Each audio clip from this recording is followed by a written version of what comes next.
Hello everyone, welcome to my presentation video. My name is Natapong. Today we are going to be talking about aviation medical certificate. In order to get a pilot certificate, you will first need to get an aviation medical certificate. And today we will discuss the different classes of medical certificate and the privilege and limitation associated with each of them. Medical certificates are broken up into three classes. You have got first, second, and third. Each class comes with its own set of privilege, but we will talk more about that later on. You might be wondering which class of medical you might need. The answer to this all depends on what your aviation goals are. For example, if your goal is just to be a private pilot, you will only need a minimum of a third-class medical to exercise privilege of a private pilot. However, if your goal is to be a commercial pilot, you will need at least a second-class medical. And finally, if your goal is to be an allied transport pilot, you will need a first-class medical to exercise the privilege of an ATP certificate, even though you only need a third-class medical to start your flight training. If your ultimate goal is to get an ATP certificate, it is highly recommended that you get a first-class medical before you start flight training. Just make sure that you are qualified to get one. Let's start by talking about how long this privilege lasts, which depends on your age. If you are under 40 years old and you start with a first-class medical, the privilege of that will last for 12 calendar months.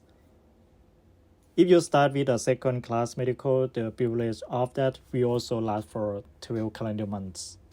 Finally, if you start with a third-class medical, this privilege will last for 60 calendar months. So, let's say you have a first-class medical and you are under 40 years old. 12 calendar months go by, and you still haven't renewed it. What happened then? Your first-class medical is still a first-class medical. However, you can no longer exercise the privilege of a first-class medical. Instead, your privilege will revert to that of a third-class medical for a remaining 48 calendar months.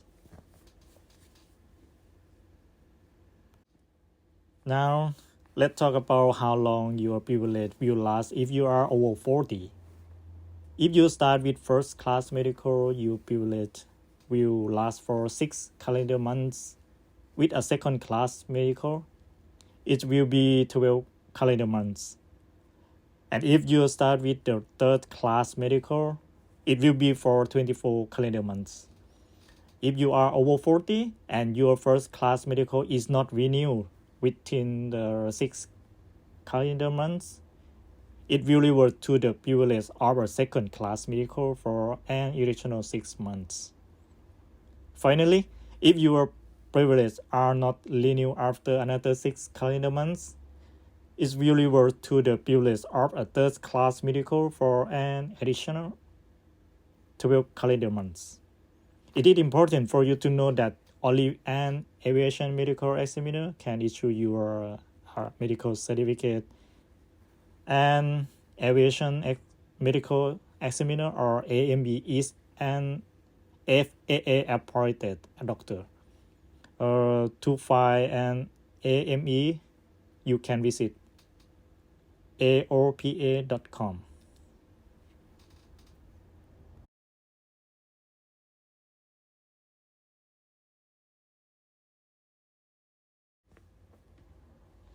One more topic I would like to discuss is basic math.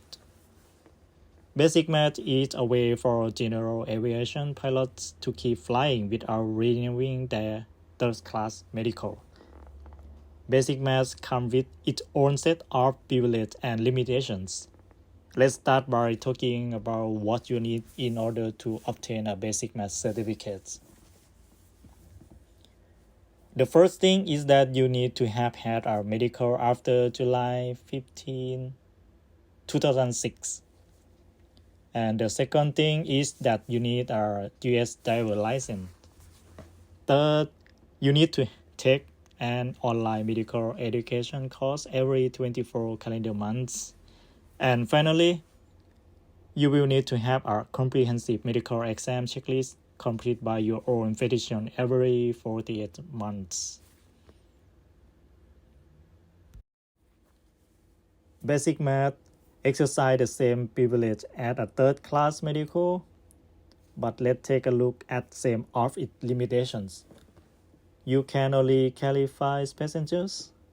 It's important to note that the plan had to be designed to have 5 passenger seats. For example, if you were to fly a plane that had 8 seats and remove 2 of them, that's not considered complaint under basic math privilege. The aircraft cannot weigh more than 6,000 pounds.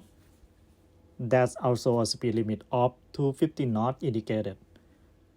Finally, you cannot fly into Class Alpha airspace. I hope this video was informative for you. If you want to read more about the topic, you can reference 61.23 in the FAR AIM. Thank you, and I will see you next time.